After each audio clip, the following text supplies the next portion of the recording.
A human voice calls from a starless ocean world. The deep space survey vessel Luminous picks up the distress signal, a crackle of pure desperation from an exoplanet designated Abyssus.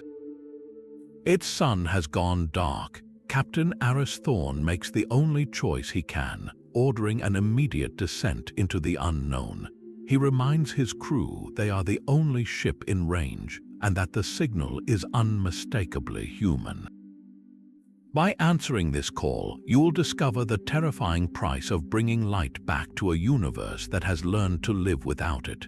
What awaits them is not just an alien sea, but an entire ecosystem that has evolved to consume energy, where the only glimmers come from failing ship lights and the eerie, hungry glow of creatures far below.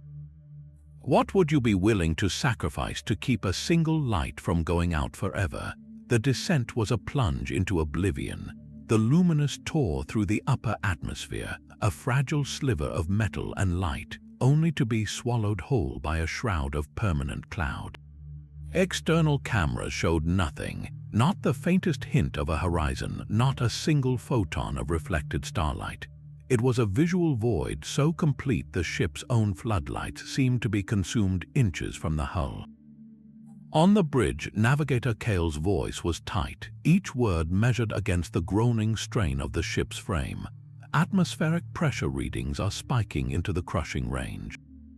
It is like diving into a gas giant, and my star maps, Captain, they are registering pure nonsense. The gravitational profile, the magnetic fields, none of it aligns with any known planetary model. This world, by every law of physics we understand, should not exist.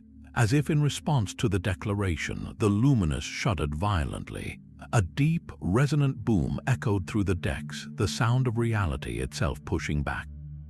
Alarms blared as stabilizers failed. Captain Thorne gripped his console, his knuckles white. He had no visual reference, no landmarks, only the plummeting altimeter and the violent tremors shaking his ship apart. The choice was no choice at all. "Brace for impact," he shouted over the din. "We are going down hard." The landing was not a landing at all, it was a capture. The ship slammed into a surface with the consistency of thick, freezing oil, the impact throwing everyone forward. For a long, terrifying moment, there was only silence, broken by the creak of settling metal and the frantic beeping of damaged systems. They were down, but they were not on solid ground. External sensors confirmed it. The Luminous was listing slightly, held in the embrace of a viscous, pitch-black sea. Outside the viewports was a darkness so absolute it felt like a physical substance pressing against the glass. Then, through the static of damaged comms, the final loop of the distress signal played one more time, clearer now, as if its source was terrifyingly close.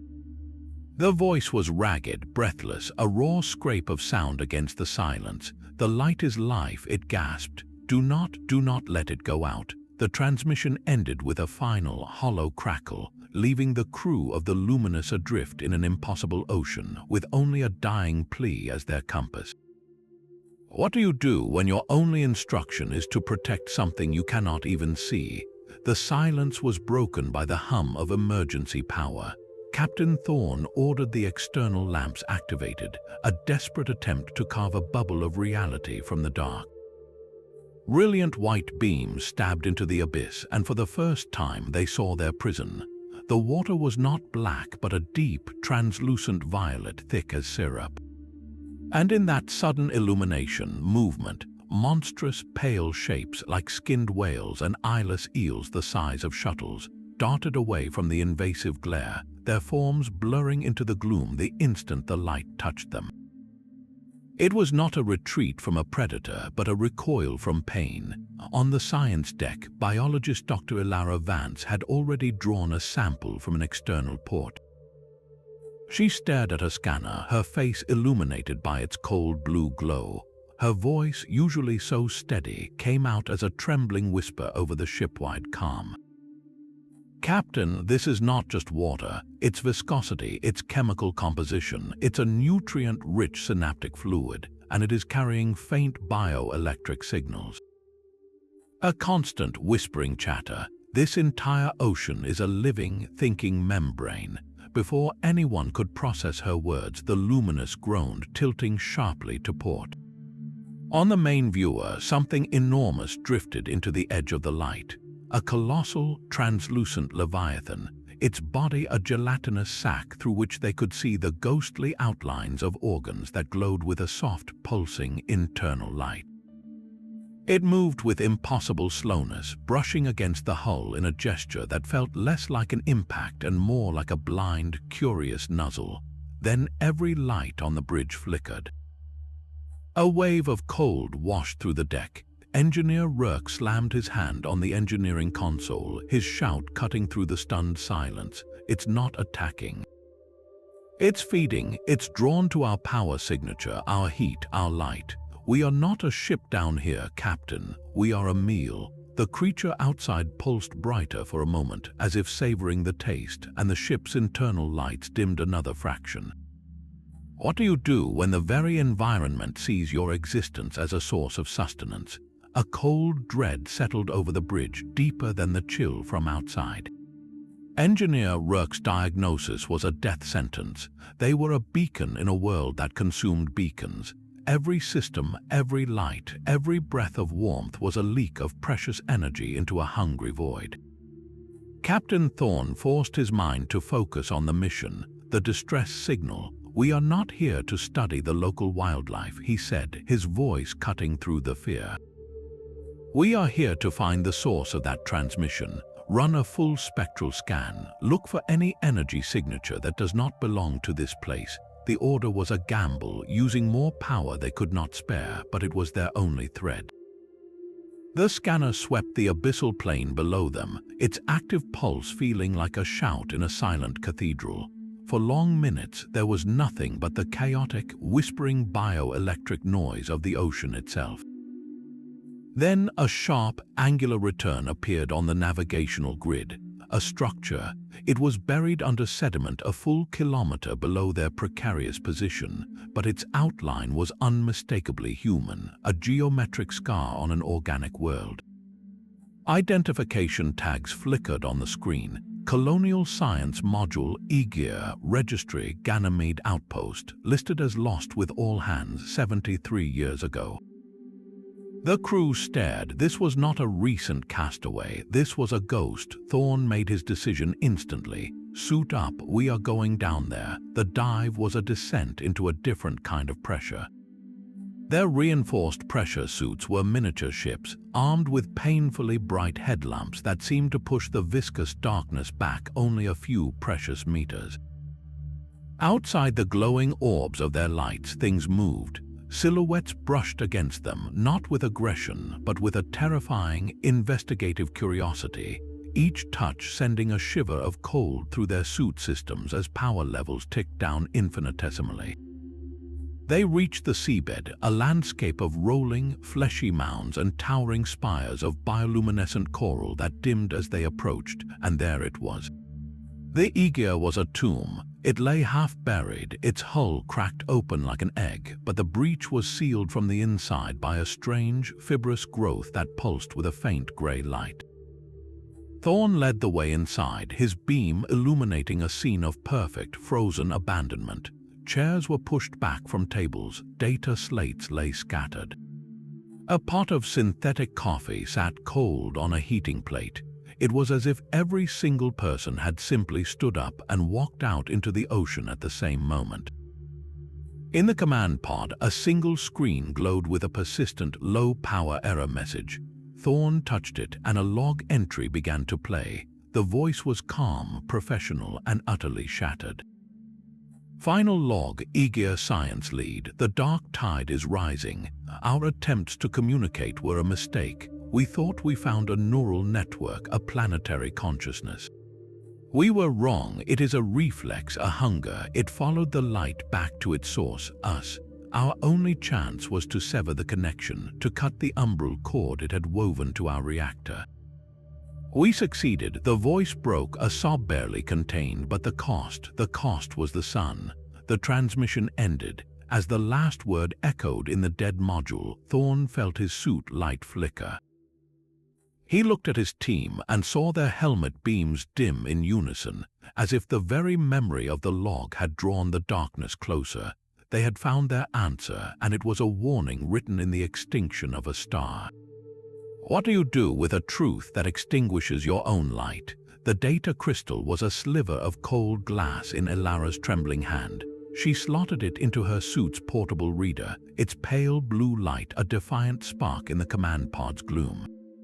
The files that bloomed were not just logs, they were a confession. Schematics, biological models, energy flow diagrams all painted a picture of breathtaking, tragic ambition. Her voice came through the team's comms, hushed with a kind of horrified awe. I understand now, the Umbral Cord. It was not a metaphor. She pulled up a visualization. Imagine the entire planetary ocean, not as water, but as a circulatory system. But instead of blood, it carried light. Bioluminescent organisms, from the microscopic to the leviathans we saw, were linked in a symbiotic network. They acted like living photovoltaic cells, absorbing the faint, diffuse radiation from their red dwarf sun and converting it into chemical energy. This energy was then shared, traded, circulated through the fluid like a currency. The entire world ran on a slow, steady, photosynthetic economy. The colonists of the Aegea, they found this network. They saw it as the ultimate power source, a self-repairing, planet-spanning battery. Her voice tightened, so they tried to plug in. They built an induction array, a massive device designed to siphon energy directly from the cord to power their module indefinitely. It was an act of supreme arrogance. They thought they were tapping a river, but a river does not feel the bucket. The cord did. Elara zoomed in on the critical data. The moment they activated the array, they did not just draw power. They created a short circuit in a planetary nervous system. The feedback surge was catastrophic. It overloaded and burned out the primary bioluminescent organisms at the network's core, the equivalent of severing a spinal cord. The sharing of energy stopped. The economy collapsed, and in doing so, she said, her words dropping to a whisper, they did not just kill the light, they made the planet hungry. The entire ecosystem, every creature in this sea, had evolved for millions of years with the promise of that shared energy. Suddenly, the account was empty. The cord went dark and a deep biological starvation set in. The organisms adapted with terrifying speed, their evolutionary programming screaming one directive: find energy, consume it at any cost. They became hunters of photons, of heat, of any electromagnetic signature. They followed the only light left back to its source, the Aegea's reactor, weaving their own desperate parasitic connections to it, the very umbral cords the log mentioned. And when the colonists finally severed that last terrible link to save themselves, the starving network did the only thing it could: it reached further. It followed the ultimate energy signature back up the chain to the sun itself. As Elara spoke her final, damning conclusion, a deep, resonant shiver passed through the seabed. Outside the cracked viewport of the Aegea, the brilliant beams of their two dive pods, their only lifeline back to the Luminous, flickered once, twice, and then died completely. Not a dimming, not a fade, but a total, instantaneous snap into nothingness. The blackness that rushed in was absolute, a physical weight, a suffocating blanket that erased the world. In the perfect silence of their helmets, broken only by the ragged sound of their own breathing, they were no longer explorers in the dark. They were the next meal on the menu for a starved world. How do you run from a predator when the very act of moving is a beacon? The silence in their helmets was a roar. Captain Thorne could hear his own heartbeat, a frantic drum against the crushing dark. Then a crackle, not from the dead dive pods, but from the suit's own backup comm, a faint thread of signal reaching down from the Luminous high above. Engineer Rourke's voice was strained, thin with static. "Captain, we are reading a massive power draw from your location. What is happening down there?" Before Thorne could answer, the channel flooded with a wave of dissonant noise, 100 overlapping whispers of static, and then a voice cut through. It was not the desperate plea of the original distress call. This one was calm, clear, and utterly alien, synthesized from the chaos of the ocean's own bioelectric chatter. "You are using the last light," it stated, without urgency or malice. "You will be assimilated to preserve it." The transmission ended as abruptly as it began. On the bridge of the Luminous, comms officer Jin recoiled from her panel as if shocked. She had isolated the signal, tracing its origin not to a point but to the entire surrounding sea. "Sir, it is coming from everywhere. The ocean is talking to us, and it just stated its intentions." A moment later, the main lighting on the bridge dipped violently, casting long, shuddering shadows. Every console screen flickered. From engineering, Rourke's shout was pure alarm. "Captain Thorne, get back here now. The primary power core just dropped to 10%. It is not a leak, it is not a failure. Something is physically draining us, pulling energy right through the hull. It is like the ocean itself is a siphon." On the seabed, Thorne understood. Their dive lights, their suit systems, their very presence was a concentrated pocket of energy in a starved system. The ocean was not attacking. It was performing an emergency triage. It had found a failing cell, their ship, and was attempting to absorb its remaining energy to redistribute, to keep the total light of the world from hitting zero.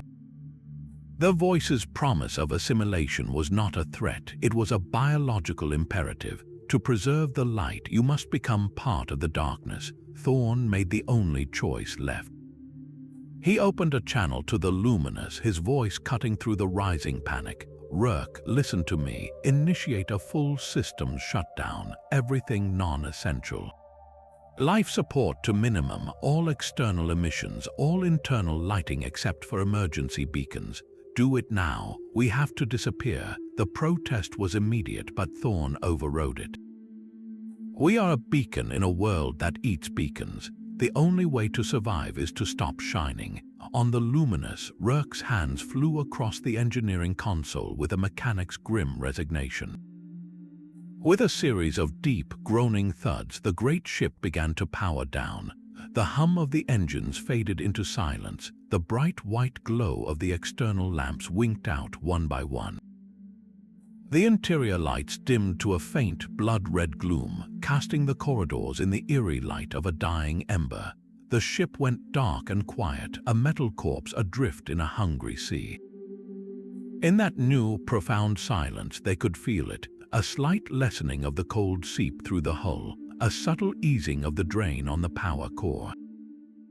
The ocean, momentarily confused by the vanishing of its feast, shifted its attention elsewhere.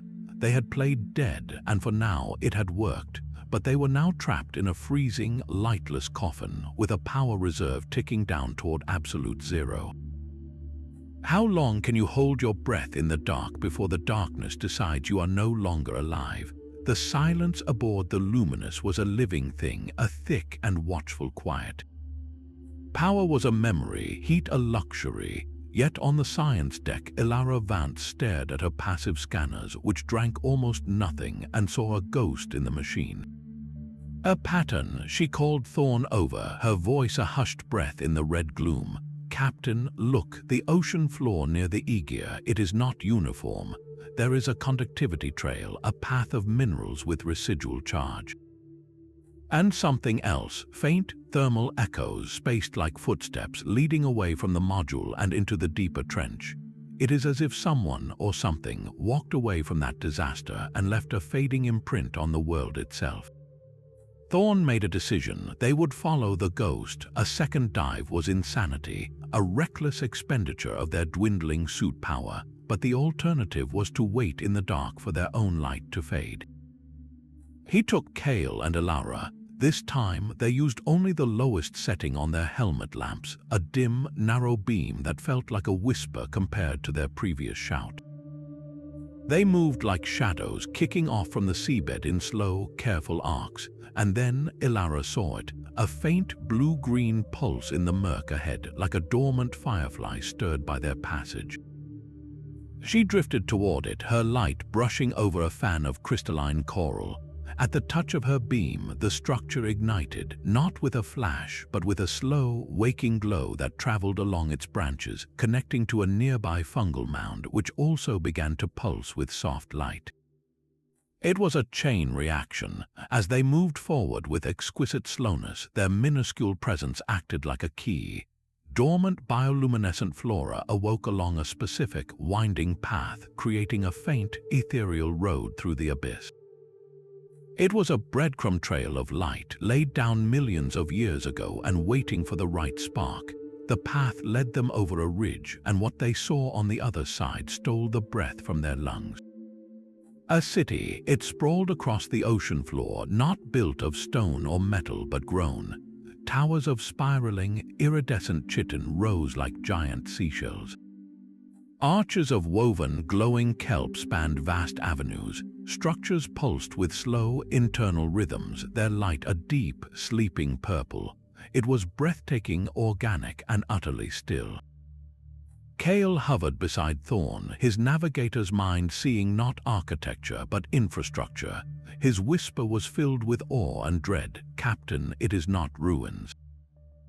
Look at the energy flow patterns, the way the light connects every structure back to that central spire. This entire civilization is a living battery in standby mode. It is waiting for a charge." As he spoke, the shadows within the city's arches seemed to thicken. Figures detached from the gloom, stepping into the faint glow of the awakened path. They were humanoid in shape, but composed of what looked like condensed black water, their surfaces swirling with faint, captured motes of light like distant stars. They did not approach with menace, but with a stillness that was more unnerving than any attack.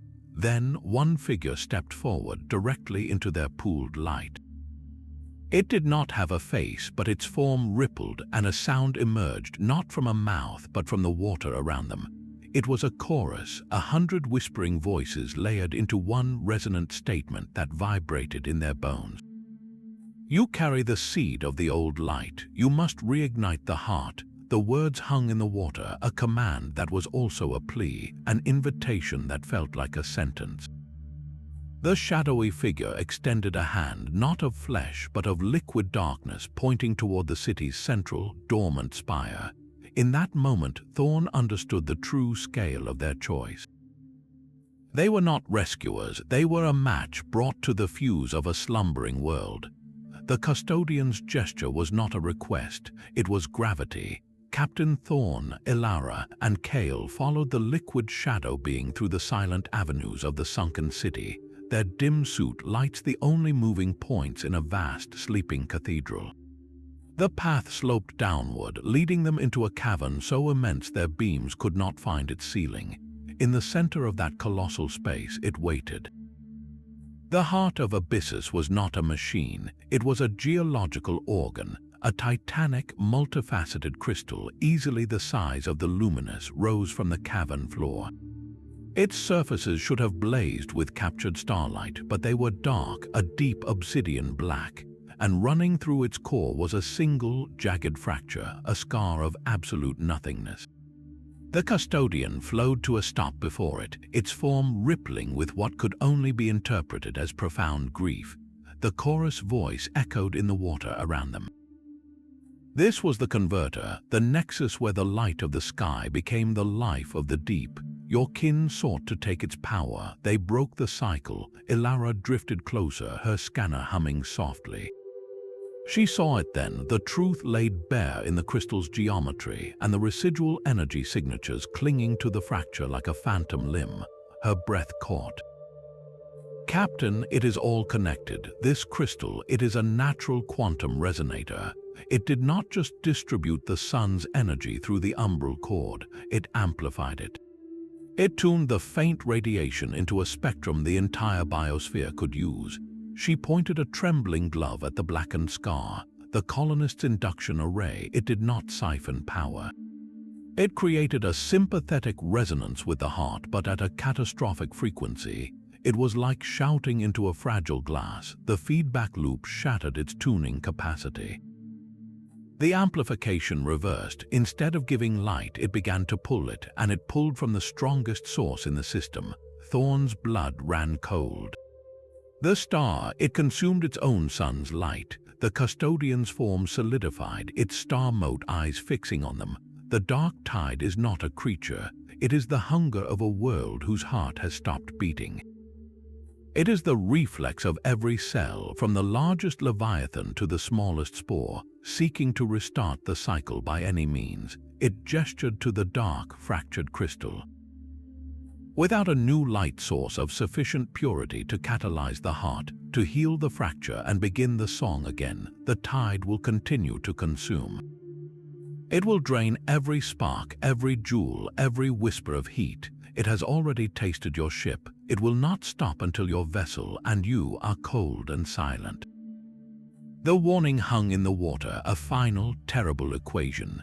They were not just visitors to a dead world. They were being offered as the sacrificial spark to restart a god's heart. And if they refused, they would be consumed anyway. The only choice left was what kind of fuel they would be. The heart's mandate was a cage with no door. Back aboard the dying Luminous, the cold was no longer just a temperature. It was a presence seeping into their bones from the metal walls. In the dim red emergency lighting, the crew gathered on the bridge, the ghostly city and its fractured crystal displayed on the main viewer. Captain Thorne laid out the custodian's ultimatum. "We need to catalyze the heart with a pure, high-energy source," he said, his voice flat. "Something powerful enough to shock a planetary organ back to life.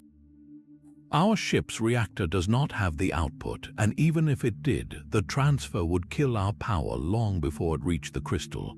Engineer Rourke had been silent, staring at a schematic of the ship's most damaged system. He looked up, his face etched with a terrible, clear-eyed resolve. "There is one source," he said quietly, "the quantum drive. It is damaged, leaking chronon particles. It is a cascading failure waiting to happen.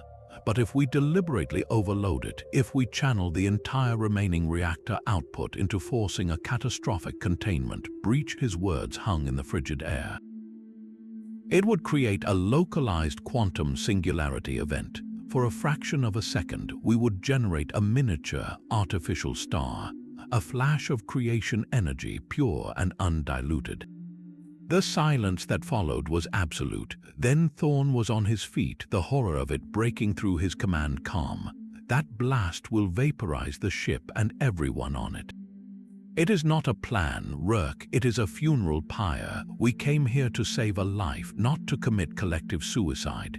The argument was a raw, human crackle in the mechanical gloom. "What is the point of saving a world if we are not here to see it? We could try to transmit the data, send a probe, anything but this." Before Rourke could counter, comms officer Jin, who had been replaying the original distress signal on a loop, suddenly held up a hand. Her eyes were wide, fixed on her console. "Wait, Captain, listen." She did something to the audio file, reversing the final, desperate plea. The garbled static resolved, the words playing backward in a hollow, synthesized whisper. "The light is life. Do not let it go out." Reversed, it became something else entirely. A calm, deliberate statement layered beneath the panic like a foundation stone. "One light must die to birth the dawn." The bridge froze. The message had been there all along, a final instruction from the Aegir's crew, buried in their own cry for help. They had not been begging for rescue. They had been issuing a warning and passing a torch. The colonists had understood the price. They had tried to find another way and failed. Their final act was to encode the only solution they could see into the very signal that would lure the next spark to this dark world. One light must die to birth the dawn. The phrase echoed in the silent bridge, no longer a mystery but a verdict. They were not castaways, they were the chosen kindling. The debate was over. The only question left was who would strike the match. Fear is a cold that no life support can chase away. It gathered in the dimmed mess hall, a place of shadows and whispered calculations where the recycled air tasted of desperation. The crew huddled over lukewarm ration packs, their faces drawn in the sickly red glow of the emergency strips. The plan was madness, a suicide pact dressed up as salvation, and it was fraying their nerves to breaking point. Navigator Kale, usually the calmest of them all, finally snapped. He stood so suddenly his chair clattered to the deck, the sound echoing like a gunshot in the silence. His eyes were wide, white-rimmed, fixed on nothing. "We are not fuel," he shouted, his voice cracking. "We are people. This is not our world to save." He pointed a trembling finger toward the hangar bay. "The shuttle has enough power for one jump, just one. We could make it to the system's edge, send a distress buoy, wait for a real fleet." His words tumbled out, a frantic torrent. "This planet is a tomb, and you are asking us to lie down in it." Before anyone could react, he was moving, shoving past a stunned engineer, sprinting for the corridor that led to the hangar. The action broke the spell of grim acceptance. Shouts erupted. Thorne was on his feet, moving with a weary, decisive speed. He intercepted Kale at the bulkhead door, not with a tackle, but with a solid, unyielding grip on his arm, forcing him to a halt.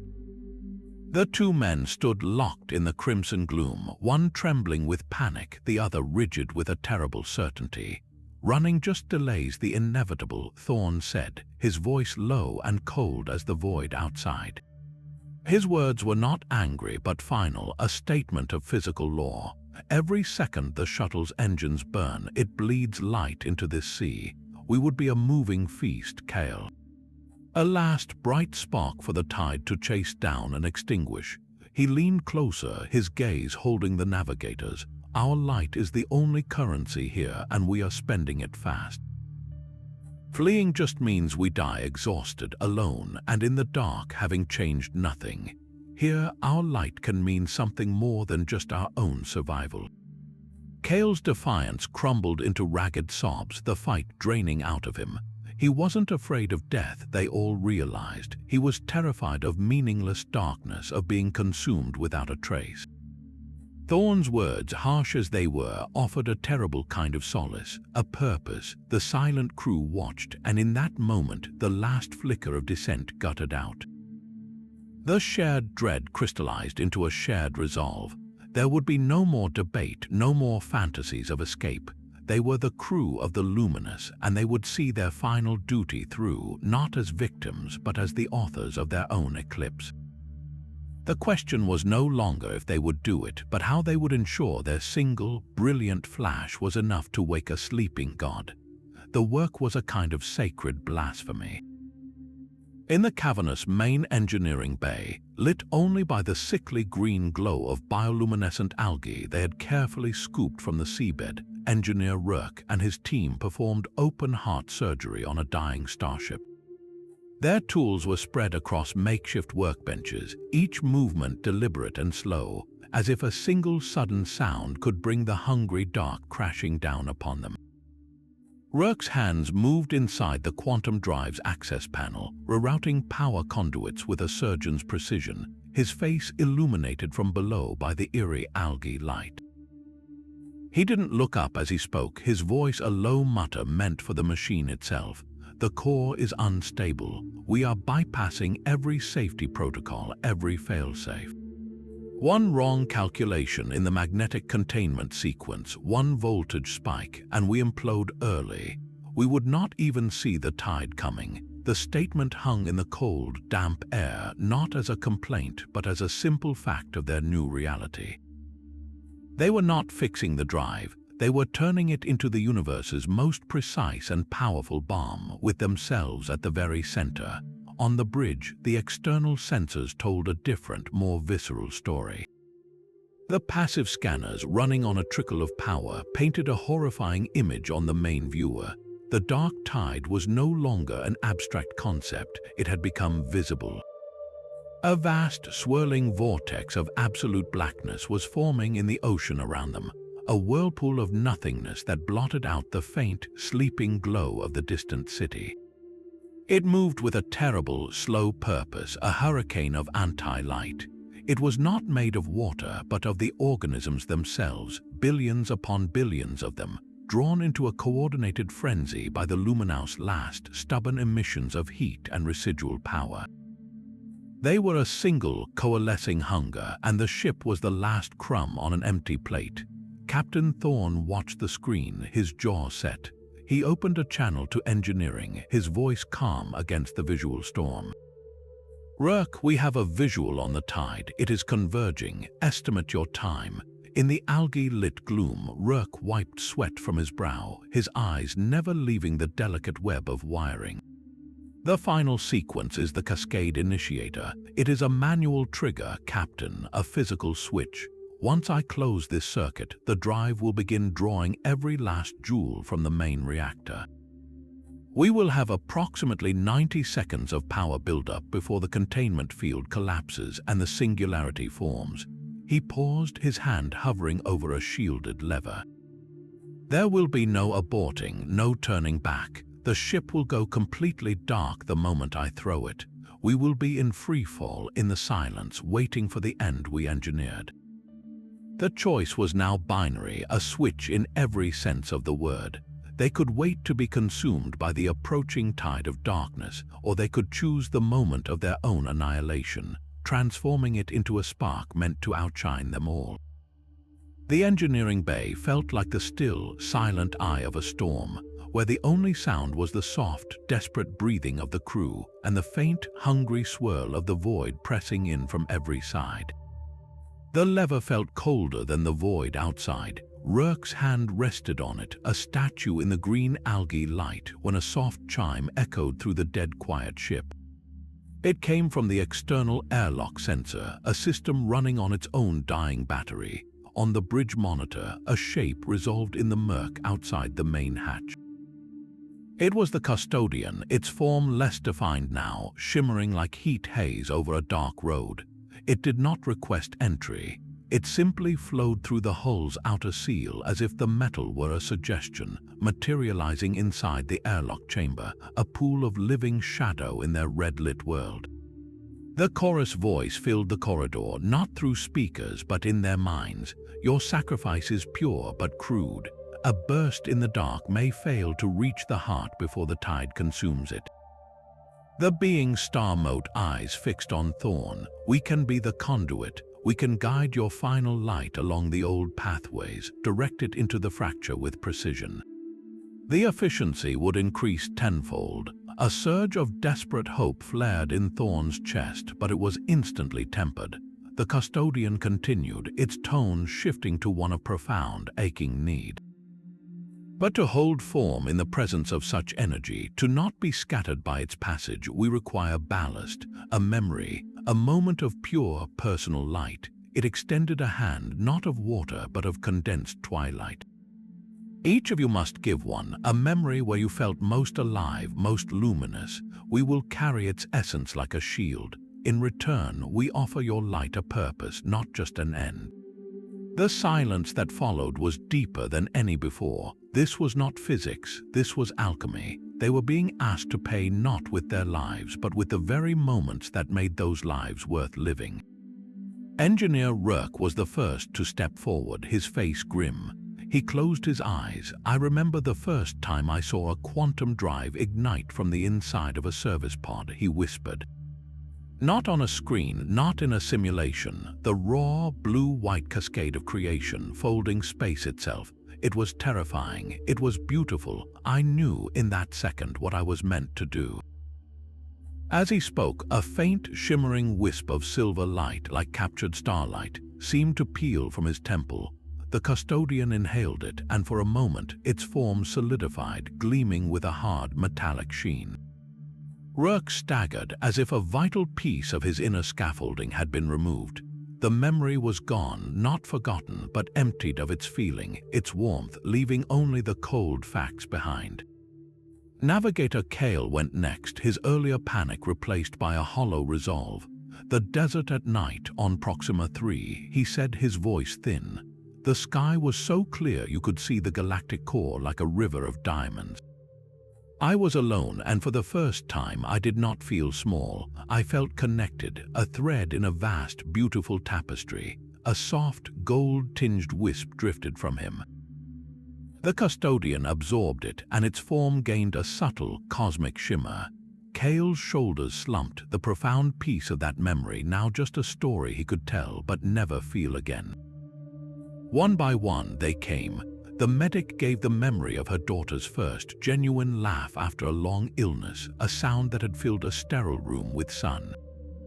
The comms officer gave the silent understanding in a loved one's eyes across a crowded room.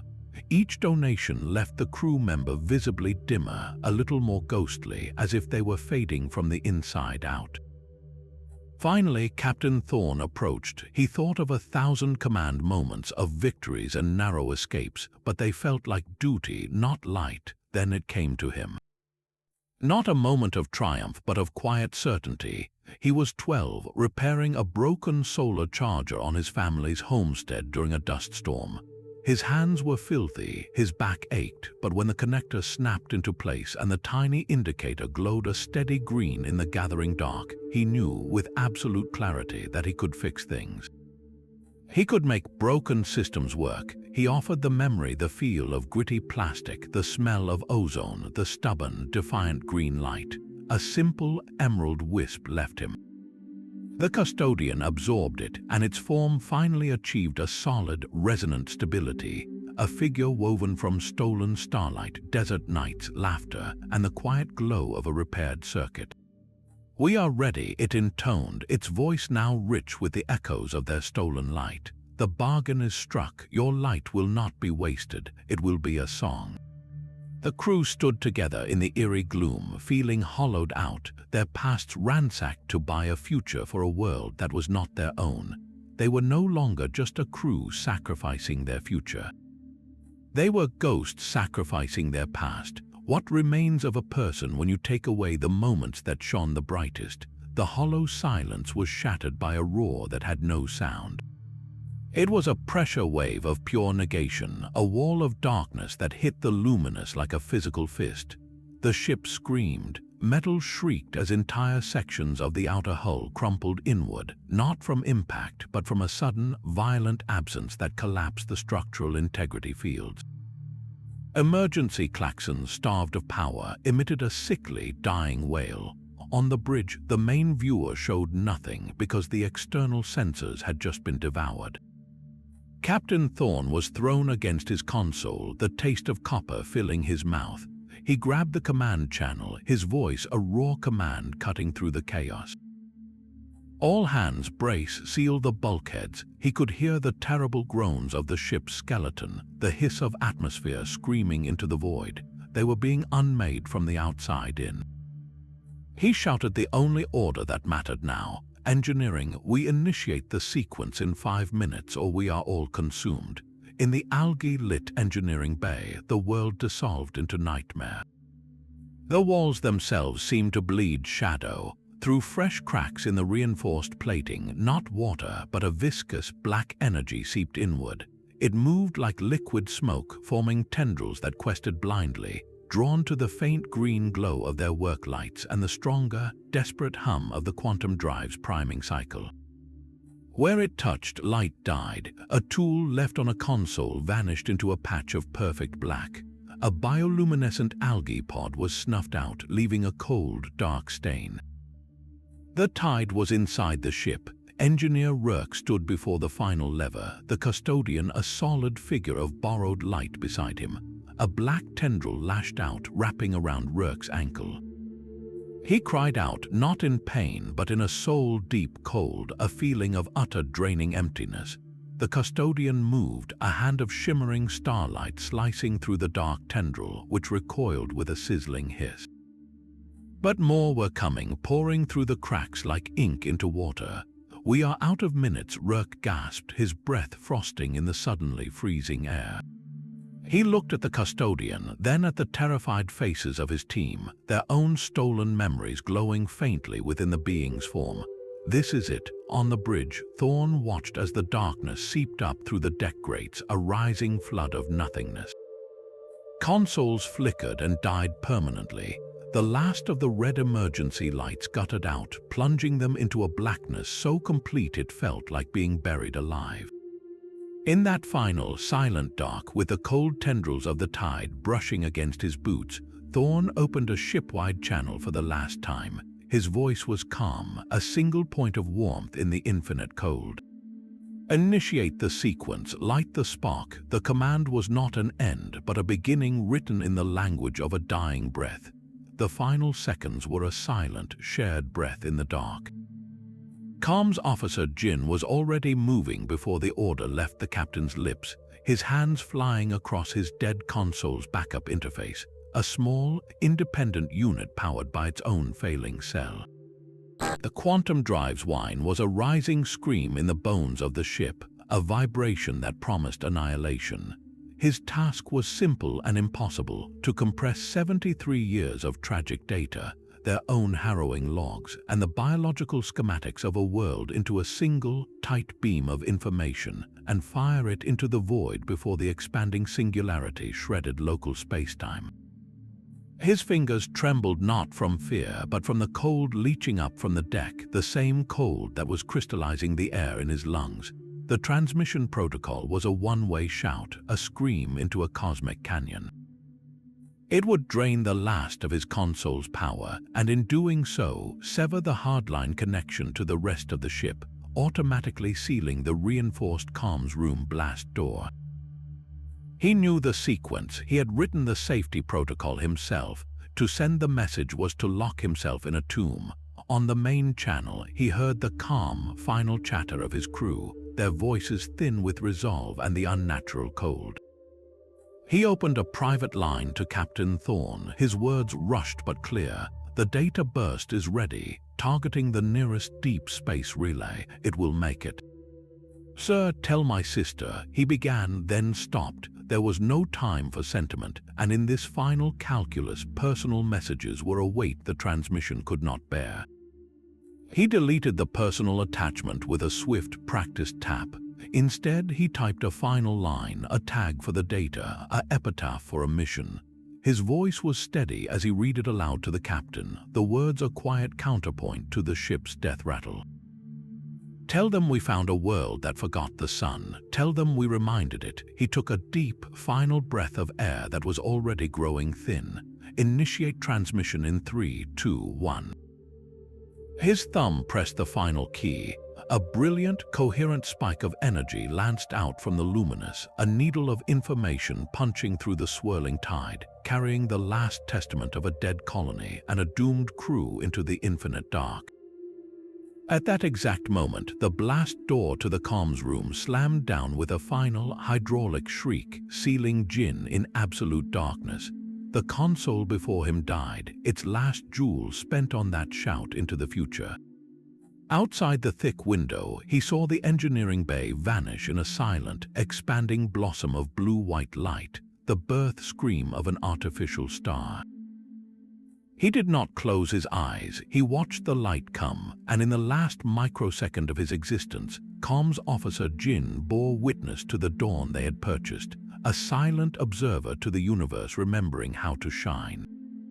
The quantum drive scream became the only sound in the universe, a rising, metallic shriek that vibrated through the marrow of their bones. In the shuddering engine room, now lit only by the custodian's borrowed glow, and the angry crimson warnings flashing across the master console, Rourke and Thorne worked side by side. Their movements were a grim, synchronized dance, Rourke's hands steady as granite through the final series of physical breakers, rerouting the main reactor's entire output into the drive's containment chamber. The ship groaned in protest, a deep, resonant ache as its lifeblood was forcibly drawn into one volatile organ. Thorne stood at the authorization panel, his fingers flying over the keypad, inputting the command codes that would bypass every last failsafe. Each keystroke was a deliberate, irreversible step into the abyss. Around them, the custodian's form, now a solid lattice of stolen memories and starlight, began to expand. It flowed through the walls of engineering not as a breach, but as a permeation, its essence weaving into the very fabric of the Luminous, preparing to channel the coming cataclysm along pathways only it could see. A final prompt flashed on the screen, demanding dual command confirmation. Rourke looked away from the console, meeting Thorne's eyes in the hellish red light. His face was smudged with grime and lit by a weary, almost peaceful acceptance. He managed a tight, grim smile. "Never thought I'd die making a star." Thorne held his gaze, the screams of the ship and the hungry silence of the tide outside narrowing to this single human point. He gave a slow, firm nod, better than dying in the dark. Together, they placed their hands on the biometric scanners. The system chimed, a deceptively gentle sound. Authorization confirmed, ignition sequence armed. A digital countdown materialized on every remaining screen, its bold, white numbers a cold, mechanical heartbeat. T-minus 90 seconds, the custodian's voice filled the space around them, no longer a chorus, but a unified, resonant tone thrumming through the deck plates. "We are the conduit, your light will sing." As the number ticked down to 89, the entire structure of the Luminous seemed to inhale, drawing in the last dregs of its power, focusing it into a single, building point of impossible energy. They had lit the fuse, now they would become the explosion. 90 seconds became the longest moment of their lives. The countdown was a silent, digital metronome in their minds, each tick a hammer blow against the hull of their reality. The quantum drive did not explode, it transcended. As the final number bled to zero, the custodian's form, woven from their stolen memories, ignited from within. It became a living lens, a funnel of sentient starlight. The raw, annihilating power of the artificial singularity was not released but captured, focused, and transformed. A beam of pure, white gold energy, thinner than a needle and brighter than 1,000 suns, erupted from the heart of the Luminous. It did not scorch or vaporize. It pierced the abyssal dark with surgical precision. A lance of creation fired directly down the path the custodian had prepared, straight toward the fractured heart of the world.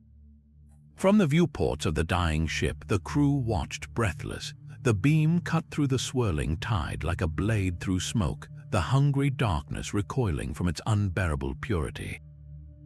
It crossed the kilometers of ocean in an instant, a divine stitch sewing the sky to the seabed. It struck the central crystal spire. For a heartbeat, nothing happened.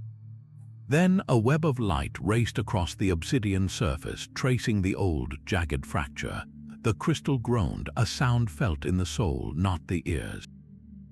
It did not heal, it shattered further, splintering into a million glittering fragments held together only by the beam's relentless energy.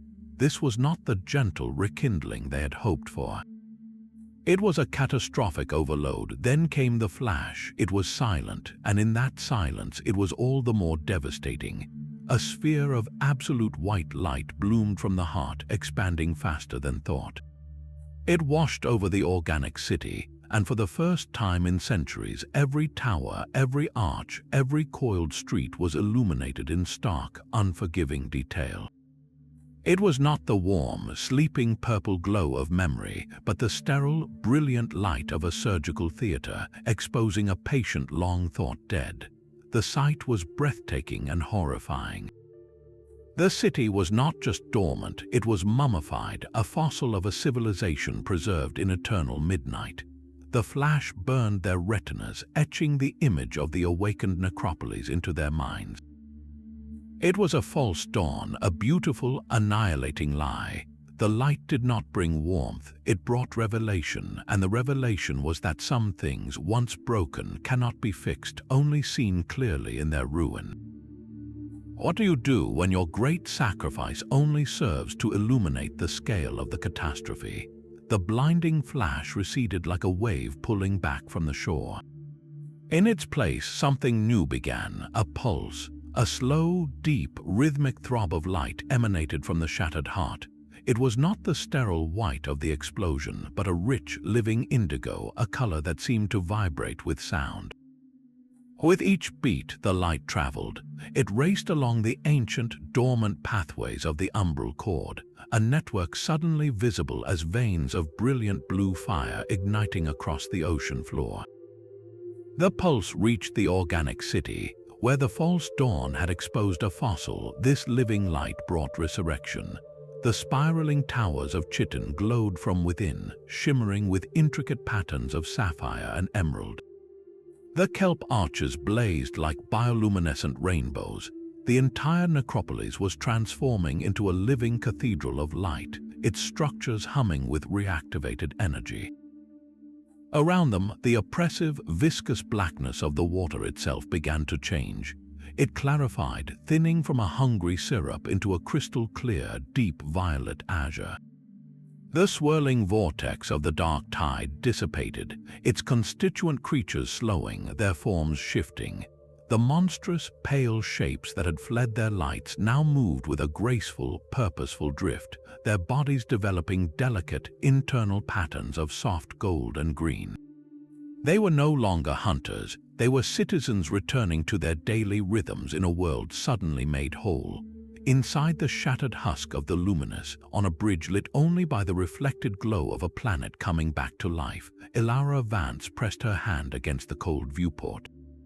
Her breath fogged the glass, and through it she watched an entire ecosystem remember itself. Her voice was a whisper of pure, unadulterated awe, carrying the weight of their impossible gamble. It is alive, the whole world is waking up. They had not just reignited a crystal, they had jump-started a planetary heartbeat, and with every pulse of light through the Umbral Cord, they could feel the deep, resonant song of a world no longer starving but thriving. The light was a gentle, constant pressure against the hull, a soft indigo glow that filled the bridge. The terrible groaning had ceased. The ship was silent, but not with the hungry silence of the void. It was the deep, peaceful quiet of something finally at rest. Captain Thorne took a slow, shuddering breath. The air was cold, but it was still there. He checked his console. Every system was dark, drained to the last electron. The Luminous was dead, a hollow metal shell. Yet the hull around them held against the now clear, gentle pressure of the ocean. They were alive. They had survived the birth of a star. Navigator Kale floated near a viewport, his face illuminated by the serene, pulsing light from the city below. He did not turn as he spoke, his voice thick with a shame that had outlasted the darkness. We gave it a dawn. We gave a dead world a heartbeat. His hand rested against the cold glass. What do we do now? The question hung in the air, unanswered, because the answer seemed to be nothing. They were adrift in a paradise they had created, with no way to leave, no way to call for help, their home a tomb of expended miracles. Then the light in the room coalesced. It drew in from the corners, gathering like mist, and the custodian reformed before them. But it was changed. Its form was no longer a shifting silhouette of borrowed memories, but a stable, humanoid shape of warm, golden light, its surface calm like a sunlit pond. The chorus of stolen voices was gone. In its place was a single, resonant tone, warm and deeply personal. You are the new custodians. The being gestured slowly, one luminous hand indicating the dead ship around them, the other sweeping toward the vibrant, singing world beyond the viewport. Your ship is your tomb, a monument to the light that was spent, but your home is here. You have woven your essence into the Umbral Cord. You are part of the song now. The offer was not a request, but a statement of fact, as undeniable as the new light filtering through the water. They had not just saved this world, they had paid for their survival with the very memories that defined them. Their past was the currency, and this reborn ocean was the receipt. They were no longer visitors or even survivors. They were residents, the first and only human inhabitants of a world that remembered the sun because of them. The custodian extended its hand, not to take but to guide. Outside, the water beckoned, clear and full of gentle, curious life. The choice was an illusion. They had nowhere else to go. Their great victory was also their final, bittersweet sentence, to live as ghosts in the garden they had grown from their own ashes. The first breath outside the ship was not of air but of light. It filled their lungs with a cool, electric clarity, a sensation more like drinking than breathing. The reinforced pressure suits were no longer necessary, the ocean's pressure now a gentle, supportive embrace. its chemistry subtly altered to match their own biology. Captain Thorne led them out of the main airlock, and they drifted into a world reborn.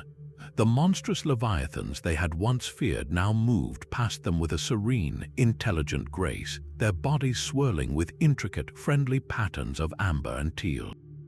One vast creature, like a living constellation, paused beside them, and from its side a school of tiny, luminous fish emerged, swirling around the crew in a playful, welcoming dance before darting back to their host. The energy here was no longer something to be hoarded or stolen. It was offered. A soft, ambient warmth radiated from the very water, and a gentle, omnipresent glow illuminated everything, eliminating all shadows. They had not just survived in this world, they were being invited into its ecosystem. Their first journey was a pilgrimage back to the source. They swam with an effortless grace granted by the water itself toward the central spire of the organic city. The heart of Abyssus was no longer a fractured, dark crystal. It pulsed at the city's core like a brilliant, multifaceted sun, its light a harmonious blend of every color they had seen, conducting the planet's new song. And there, arranged in a silent circle around its base, were figures, dozens of them, humanoid shapes of solidified, gentle light, their forms echoing the familiar cut of environmental suits from a bygone era. The crew of the Aegir, they were not corpses, they were monuments made of memory and will. As Thorne and his people approached, one of the figures turned its head, its face a calm, featureless plane of soft gold. A voice, familiar yet profoundly different, spoke directly into their minds. It was the voice from the distress signal, stripped of desperation, filled with a weary, eternal peace. You completed the circuit. The truth unfolded not as a shock, but as a quiet, devastating clarity. The colonists had not been consumed by the dark tide. When they severed their reactor's link to stop the parasitic drain, their final collective act of will was not to die, but to change. They had offered their own consciousnesses, their memories, their personalities, their very essence as the initial ballast, the first sacrifice to stabilize the failing Umbral Cord.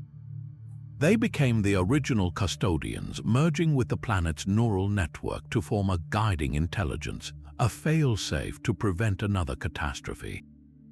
They had spent decades in that twilight state, maintaining a fragile equilibrium, using the last of their combined mental energy to broadcast that looping signal into the void. It was never a cry for someone to save them. It was a beacon for someone capable enough and desperate enough to bring the final, catastrophic spark they could not. Standing before these serene, luminous ghosts, Captain Thorne understood the full, terrible weight of their mission. His own voice was a whisper in the water, a realization spoken aloud that echoed the final piece of the puzzle. They were not calling for rescue, they were calling for someone to finish the job, and now the job was done. The Aegir's crew, their purpose fulfilled, began to slowly fade, their light dissipating and flowing back into the pulsing heart, their long vigil finally over. In their place, a new connection hummed to life within the minds of Thorne and his crew. They felt it as a gentle pull, an awareness of the city around them, of the life in the waters, of the slow, steady pulse of the planet itself. They could sense a damaged conduit here, a thriving nursery of new bioluminescent flora there.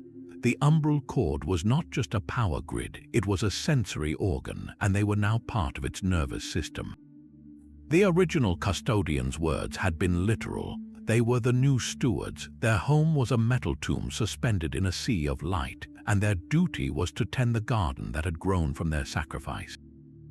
They had traded a starship for a world, and their humanity for a legacy written in eternal, gentle dawn. What is a person, after all, but the story they leave behind in the light? The wreck of the Luminous became their workshop, with the ocean providing sustenance and the ambient light eliminating all shadows. The crew turned their attention upward. The sky remained a featureless, oppressive ceiling of perpetual cloud, a final barrier between this reborn world and the cosmos. Using salvaged components from non-essential systems, power conduits, reflector panels, even the polished casing from the ship's long-dead navigation beacon. They began a new construction on the hull. Engineer Rourke, his hands remembering their purpose, led the work. It was not a transmitter, not a distress call. It was a simple, powerful light, a beacon designed to project a column of stable, unwavering illumination straight up into the gloom. It ran on a trickle of geothermal energy tapped from the seabed, a gift from the planet itself, completing a new kind of circuit. They were giving back the light they had been given. For days, the beam was swallowed by the clouds, a brilliant spear vanishing into grey wool. Then, one morning, Elara noticed a change. The oppressive ceiling seemed softer, less dense. A subtle, pearlescent quality shimmered where the beacon's light struck. Days more passed, and the clouds began to fray at the edges, revealing hints of a deeper, darker blue beyond. The atmosphere itself was healing, the violent weather patterns of a starved world calming into gentle currents. Then it happened. They were gathered on the outer hull, as had become their custom, when a crack appeared in the cloud cover. Not a storm crack, but a clean, widening rift, and through it, for the first time since their descent, genuine starlight poured. But it was not the faint, cold pinpricks they remembered. This light was a soft, diffuse, golden glow, refracted and scattered by the high atmosphere, painting the cloud edges in hues of rose and amber. It was not the harsh white of their home star. This light was older, kinder, a gentle warmth that kissed their faces and made the entire ocean glitter as if sprinkled with diamond dust. Elara Vance stood perfectly still, tears tracing clean lines down her cheeks. She did not look away from the sky as she whispered, her voice carrying a reverence that silenced the world around her. "It is not our sun, but it is a sun." In that moment, the meaning of their sacrifice shifted once more. They had not restored a dead star. They had healed a world so completely that it could finally see the light that had always been there, waiting beyond the self-made storm. The first sunrise on Abyssus was not a dawn of fire, but a dawn of clarity, a silent testament that some endings are just the universe catching its breath before a new, more beautiful song begins. The golden light from above was not an end, but a beginning. With the clouds parting and the ocean thriving, the crew of the Luminous faced their final, most human choice. They could spend their lives trying to signal for a rescue, to return to a universe that had moved on without them, or they could embrace the purpose they had been handed. The vote was unanimous. They would stay. The wreck of their ship would not be a tomb, but a foundation. They began the careful work of converting the Luminous into the first human research outpost on Abyssus, a station they named Vigil. Its mission was not extraction, but guardianship. They would study the Umbral Cord, not to harness it, but to understand its delicate symphony, to learn the language of this world's light so they could help protect its fragile, newborn balance. Engineer Rourke, with a quiet smile, repurposed the ship's long-range comms array, but he did not aim it at the stars. He connected it to the planet's own neural network, the very system that had once broadcast the distress call. Now they could use it to send a message of their own. The transmission was simple, a data packet containing their entire log, the Aegir's findings, and a stark warning about the dangers of invasive energy signatures. It concluded with a set of precise, safe coordinates and an open invitation for any peaceful scientific vessel that wished to study this miracle, with the explicit condition that they follow the protocols established by Outpost Vigil. They were not hiding their discovery, they were curating it, placing a guidepost at the edge of the abyss that read, "Proceed with reverence." On the first anniversary of their arrival, Captain Thorne stood in the clear water outside the outpost, the gentle planetary pulse a rhythm in his blood. He activated a personal recorder, its power cell fed by a single, glowing tendril of kelp. He did not speak of heroism or loss, he spoke of a simple, hard-won truth. His voice was calm, etched with the memory of darkness and the warmth of the new dawn. "This is Captain Aris Thorne of the starship Luminous, now of Outpost Vigil." Abyssus is no longer a world with no light. It is a world that remembers what light costs and what it gives. We are here to help it remember. The message ended and he released the recorder. It did not sink. It drifted upward, caught in a gentle current that carried it toward the shimmering surface, a single seed of a story planted in a sea of light, waiting for the day another listener might arrive, ready to understand the price of a dawn. The water around Outpost Vigil held a new kind of silence, one filled with purpose rather than absence. Ilara Vance was on a routine survey dive, charting the growth patterns of a newly awakened bioluminescent reef. Her instruments hummed softly, tuned to the gentle frequencies of the Umbral Cord. As she reached out to adjust a sensor, a figure detached itself from the shimmering coral wall ahead. It was a custodian, its form the familiar, stable gold of their guides, but as it turned, Ilara's breath caught in her throat. The light sculpted a face. It was Jin. His features were serene, detailed not with hard lines, but with the soft, flowing contours of captured sunlight, and he was smiling a peaceful, knowing smile that she remembered from 100 quiet moments on the bridge. No shock of horror came, only a profound, heart-stopping stillness. The being that was and was not Jin drifted closer. It did not speak aloud, but its communication blossomed directly in her mind, a thought voice that was unmistakably his, yet layered with the deep, resonant hum of the planet itself. "The light is continuous," it whispered. "I am not gone. I am the memory of the burst, forever cycling."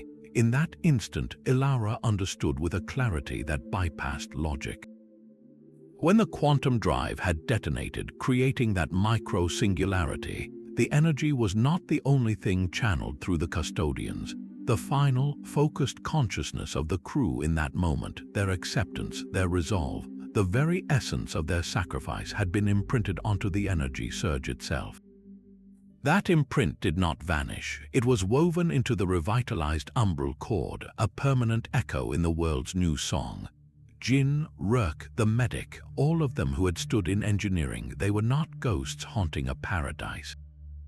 They were memories made manifest, patterns of intent and identity preserved within the planet's living neural network, cycling through the system like a cherished refrain. It was a truth both deeply comforting and quietly haunting. They were here, a part of the dawn they had created, eternal witnesses to the world's healing. Yet they were also a reminder of the ultimate price, their humanity transformed into something beautiful, alien, and forever beyond reach. Ilara reached out a hand, and the Jin custodian mirrored the gesture, its light warmth brushing against her glove. It was a connection, but it was also a farewell, finally understood. The crew had not just saved a world. In the most literal sense, they had become part of its soul, their greatest sacrifice leaving an indelible signature on the very fabric of reality. What does immortality look like when it is woven from a single, selfless act? The beacon's gentle pulse had become the heartbeat of their new home. 1 year to the day after the first golden light pierced the clouds, a different kind of light appeared in the cleared sky above Abyssus. It was a sharp, metallic glint descending in a controlled burn through the atmosphere. A ship. The transmission that crackled across their modified comms was all business, a standard deep-range survey vessel, the Curiosity, hailing the unidentified outpost. They had followed the open invitation in the data packet. They were here. Captain Thorne felt a familiar tension, a ghost of old instincts, but it was tempered now by a deeper understanding. He did not greet them from the outpost. He took one of the bioengineered submersibles, a vessel grown from resilient local flora and powered by the ambient energy of the cord, and rose to meet them at the ocean's shimmering surface. The Curiosity's shuttle settled on a temporary platform they had grown from buoyant kelp, its engines a harsh, grating roar against the world's soft hum. As the hatch opened, Thorne stepped forward. He wore no environmental suit, only simple garments, the clear, supportive water of Abyssus lapping at his waist. The survey team leader, a woman named Captain Voss, stared at him, then at the vibrant, glowing sea, her face a mask of professional astonishment. before she could speak, Thorne raised a hand. His voice carried not as a command, but as a statement of natural law, calm and unwavering. Approach with respect. Your light is a gift, not a tool. He saw the confusion in her eyes, the scientist's mind already cataloging, assessing, planning to extract samples. So he showed her. He invited her team, under strict guidance, to witness the heart. They descended in the submersible, and as the city of light unfolded around them, as the custodians of memory drifted past, the sheer, living scale of what they were seeing stripped away their clinical detachment. In the chamber of the pulsing heart, Thorne explained the treaty. It was non-negotiable. Any vessel wishing to establish contact, to study or to visit, must first make an offering. Not of technology, not of resources, but of meaning. Each visitor, before setting foot on the world, must journey to the heart and donate one memory. A single personal moment of pure, luminous joy or peace or love. The memory would be taken, its emotional essence absorbed to strengthen the cord, a direct infusion of conscious light into the system. In return, the planet would recognize them, its environment would support them, and the predatory hunger of the old tide would remain a forgotten dream. It was a psychic airlock, ensuring that only those who understood the value of light could enter. Captain Voss, humbled and deeply moved, was the first. She offered the memory of her child's first steps on the soil of Mars, the triumphant, wobbly joy under a dome of simulated sky. As the silvery wisp left her, drawn into the heart, she did not feel lost.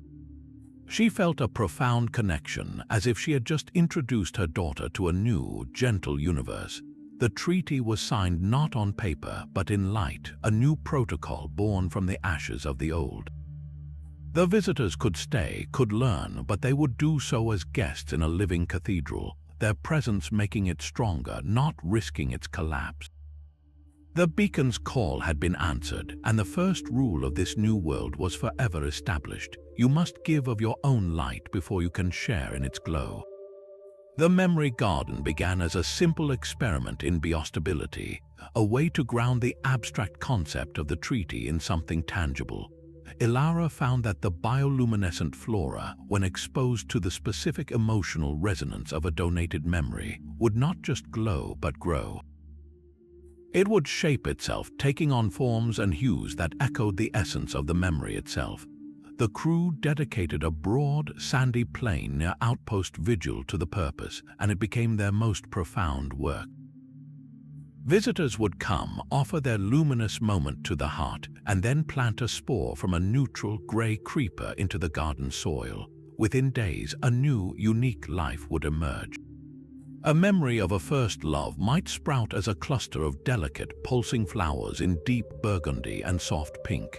A memory of profound academic discovery could manifest as a geometric lattice of fungi that emitted a steady, intelligent blue light. Navigator Kale spent hours each day tending to his own plot. The spore he had planted, infused with his donated memory of the Proxima 3 desert night, did not grow into something that mirrored the darkness. Instead, it blossomed into a wide, low shrub whose leaves were the color of a deep twilight blue, and from its center rose a single, graceful stalk. At the apex of that stalk, every morning at the precise moment the golden light first touched the clouds above, a bloom would unfold. It was a perfect, radiant replica of a sunrise, casting warm amber and rose gold light in a gentle sphere. Kale would sit beside it, the artificial desert dawn warming his face, and for the first time since the panic in the Luminous's corridors, he felt a quiet, unshakable peace. The memory was gone from his mind, but here it was, given back to the world in a form more beautiful than he could have ever held inside himself. Engineer Rourke, meanwhile, had traded schematics for symbiosis. He studied the garden not for its beauty, but for its efficiency.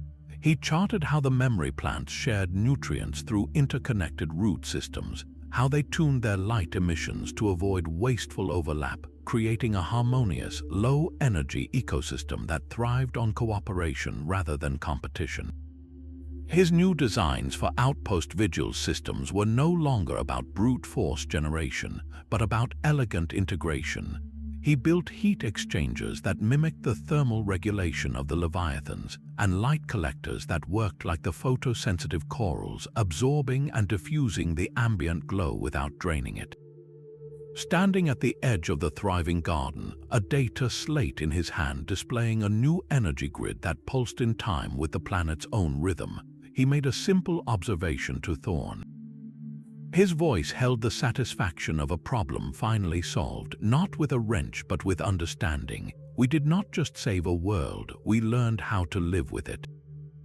The statement was the final, quiet answer to the desperate question that had brought them here.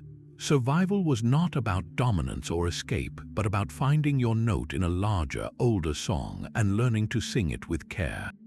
The planetary alignments were a celestial clockwork the crew had only theorized.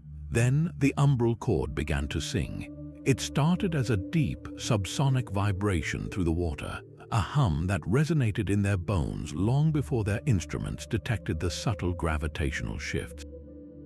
The distant stars, invisible to their eyes, were pulling on the fabric of space-time, and the living network of Abyssus was tuning itself to the cosmic tide. The soft, ambient glow that illuminated their days intensified, brightening from a gentle indigo to a brilliant electric sapphire. Veins of light across the ocean floor pulsed like exposed nerves, and the heart at the city's center beat with a slow, majestic rhythm that shook the very bedrock. It was not a crisis but a crescendo. The custodians gathered at Outpost Vigil, their forms blazing with an inner light that mirrored the world's awakening. Their chorus voice, when it came, was filled with a quiet, triumphant awe. The alignment is complete, the circuit is whole. They directed the crew's attention to the heart, not as a singular object, but as the nexus of a new stellar process. The trauma of the fracture is healed. The heart no longer merely distributes energy. It has learned to synthesize it. They explained that the immense gravitational focus of the alignment had acted as a final catalyst, stabilizing the quantum resonance within the crystal into a perpetual, slow fusion. The heart was now a gentle, self-sustaining star in its own right, a well of light so deep and stable it would burn for 10,000 years without fading. The dark tide was not defeated, it was rendered obsolete, its hunger forever satisfied by this endless internal dawn. On the observation platform grown from the hull of the old Luminous, Captain Thorne stood with the family he had forged in the dark. Ilara, Kale, Rurk, and the others watched as the planet celebrated.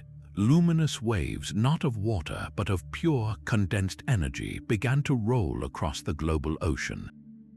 They were visible from orbit, great shimmering rings of gold and violet expanding from the heart, traveling across the world to touch every shore, every trench, every living thing.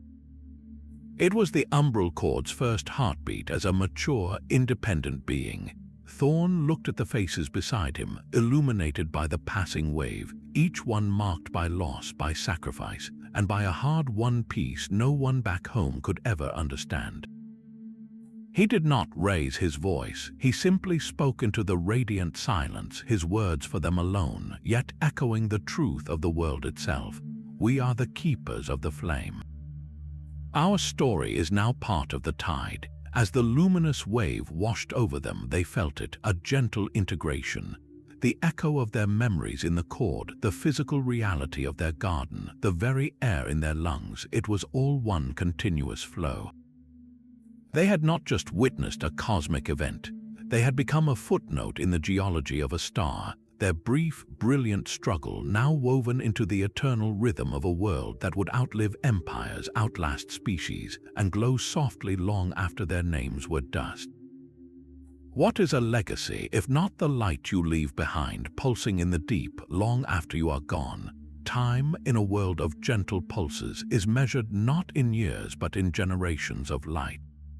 The outpost of Vigil did not remain a lonely station. It became a seed. Over the decades it grew, its structures no longer salvaged metal but living architecture grown from the responsive coral and chitin of the seafloor. fused with the elegant, efficient designs born of human ingenuity. What began as a refuge blossomed into a city, a submerged metropolis of spiraling towers and glowing plazas, connected by soft-lit tunnels where beings of water and memory drifted alongside their human neighbors. They named it New Luminous, a testament to the ship that was its cradle and the principle that was its soul.